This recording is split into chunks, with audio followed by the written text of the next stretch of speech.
ICC champions trophy की security के लिए फौज तैनात करने की मंजूरी। वफाकी काबीना ने आयन के आर्टिकल 245 के तहत सिक्योरिटी की मंजूरी दी। पंजाब और सिंध हुकूमत की दरख्वास्त पर सिक्योरिटी की मंजूरी ली गई। पाक फौज, सिविल आर्म फोर्सेस, पुलिस और कानून नाफिज करने वाले इदारे मुश्तरका सिक्योरिटी के फ़राइज़ सर अंजाम देंगे।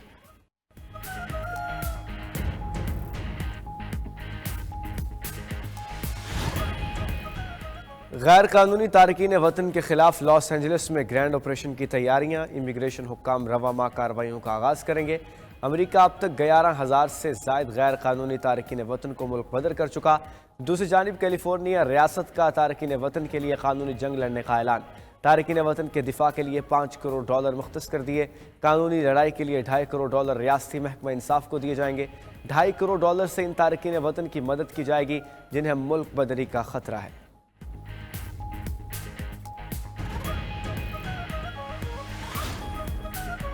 अमरीकी सदर ने जनूबी अफ्रीका की माली इमदाद मुंजमद कर दी। एग्जेक्टिव ऑर्डर पर दस्तखत। ट्रंप ने कहा जनूबी अफ्रीका में सफ़ेद फार्मों से ज़मीनें छीनी जा रही हैं।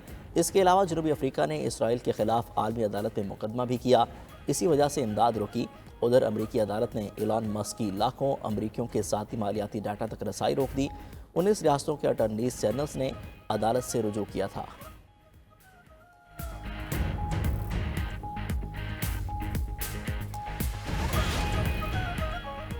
अमरीकी सदर की शय पर इसराइली वज़ीर-ए-आज़म की हर्जा सराई। कहा फ़लस्तीनी रियासत का क़याम इसराइल की सलामती के लिए ख़तरा है। फ़लस्तीनी रियासत के क़याम से मुताल्लिक़ सऊदी अरब का मौक़िफ़ गैर मुतज़लज़ल है। सऊदी अरब को फ़िक्र है तो अपनी सरज़मीन पर फ़लस्तीनी रियासत बना ले। इसराइली सदर ने सऊदी अरब के साथ 3 साल तक खुफिया मुज़ाकरात होने का इंकशाफ भी किया।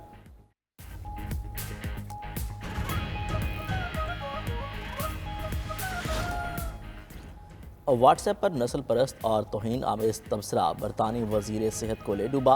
बरतानी वज़ीर-ए-आज़म ने वज़ीर सेहत एंड्रयू केन को ओहदे से हटा दिया। एंड्रयू की पार्टी रुकनीत भी मुअत्तल। हुकूमती तर्जुमान ने कहा वज़ीर-ए-आज़म गलत रवैये पर किसी वज़ीर के खिलाफ कार्रवाई करने से हिचकिचाए नहीं।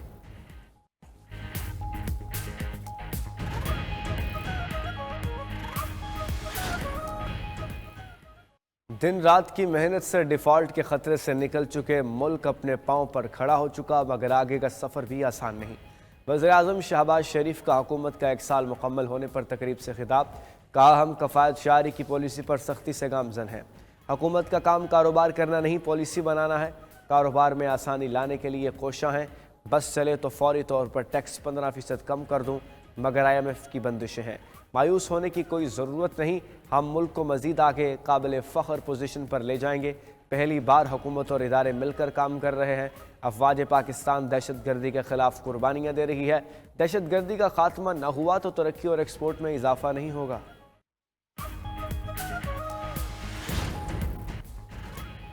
वफाकी वज़रा ने PTI को निशाने पर रख लिया। वज़ीर दिफा ख्वाजा आसिफ ने कहा बहुत शोर और हंगामा था कि ट्रंप आएंगे तो बानी PTI बाहर आ जाएंगे।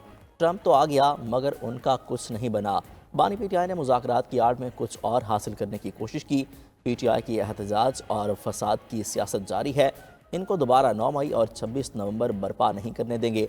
वज़ीर इत्तेहाद अता तारा ने कहा अवाम आज यौम तामीर और तरक्की मना रहे हैं और मुल्क डिफ़ॉल्ट होने की दुआएं करने वाले शर्मिंदा हैं। वज़ीर-ए-आज़म की क़यादत में तामीर और तरक्की का सफ़र जारी रखेंगे। वफाकी वज़ीर एहसन इकबाल बोले अवाम प्रोपेगेंडे पर नहीं कारकर्दगी पर वोट देते हैं। PTI वालों को मुल्क की तरक्की हज़म नहीं हो रही। अगले इलेक्शन में PTI का नामो निशान नज़र नहीं आएगा। सेनेटर तलाल चौधरी का कहना था हम आज यौम तामीर और तरक्की और मुखालिफिन यौम फितना और फसाद मना रहे हैं। हुकूमती इत्तेहाद रहनुमा अलीम खान ने कहा मुल्क जहाँ 1 साल पहले था आज उससे और कहीं बेहतर और मजबूत है। पाकिस्तान को तखरीबी नहीं तामीरी सियासत की ज़रूरत है।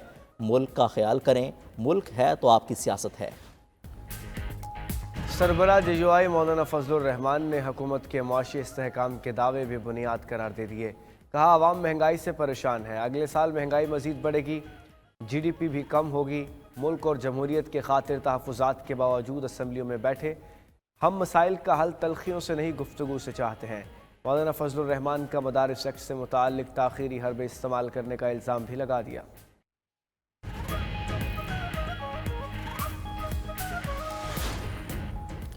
تحریک انصاف نے اسپیکر قومی اسمبلی کی مذاکرات کی دعوت مسترد کر دی۔ اپوزیشن لیڈر عمر ایوب نے اسپیکر کی آفر پر رد عمل دیا۔ مذاکرات کا باب بند ہو چکا۔ سیاسی مذاکرات صرف خواہشات نہیں، مستحکم اداروں سے ہوتے ہیں۔ حکومت کے ارادے ٹھیک تھے، نہ ہی نیت ٹھیک تھی، اس لیے تو مذاکرات نہیں چل سکے۔ لیگی سینیٹر عرفان صدیقی کا کہنا ہے پی ٹی آئی یک طرفہ طور پر مذاکراتی عمل سے نکلی۔ یہ اسپیکر قومی اسمبلی سے پہلے وزیر اعظم کی پیشکش بھی ٹھکرا چکے ہیں۔ اب پی ٹی آئی پرتشدد احتجاج کی ہوم گراؤنڈ کی طرف جانا چاہتی ہے۔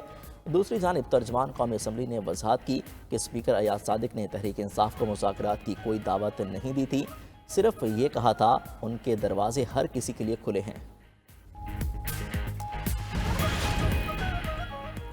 انتخابات کا ایک سال مکمل ہونے پر پی ٹی آئی کا ثوابی میں جلسہ۔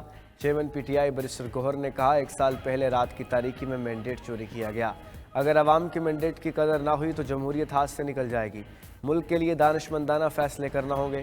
وزیر اعلیٰ کے پی علی مین گنڈا پور نے کہا ہم آئین کا تحفظ اور قانون کی حکمرانی چاہتے ہیں، مقصد پورا ہونے تک جید و جہد جاری رہے گی۔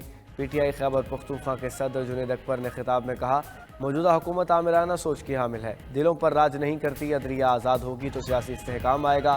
جلسے سے سلمان اکرم راجہ، محمود اچکزئی، علامہ راجہ ناصر عباس نے بھی خطاب کیا۔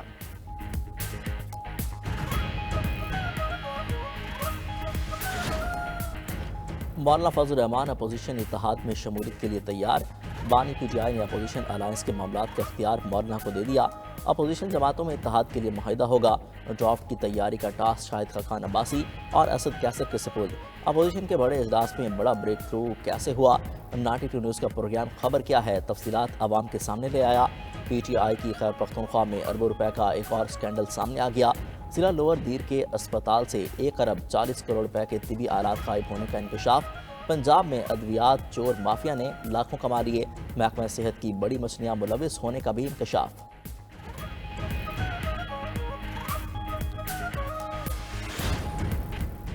اسرائیل کا مشرقی لبنان پر فضائی حملہ، 6 افراد شہید 2 زخمی۔ اسرائیلی جنگی طیاروں نے مشرقی لبنان کے علاقے بیکا کو نشانہ بنایا۔ اسرائیلی فوج نے کہا کہ بیکا کے علاقے میں حزب اللہ کے ٹھکانے پر حملہ کیا۔ دوسری جانب نومبر میں ہونے والی جنگ بندی کو 18 فروری تک توسیع دے دی گئی۔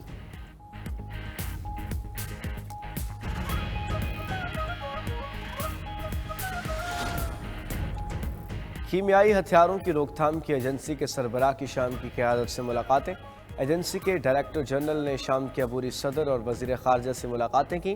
خبر ایجنسی کے مطابق ملاقاتوں کا مقصد ممکنہ کیمیائی ہتھیاروں کی باقیات کو ختم کرنے کے لیے تکنیکی معاملات دیکھنا ہے۔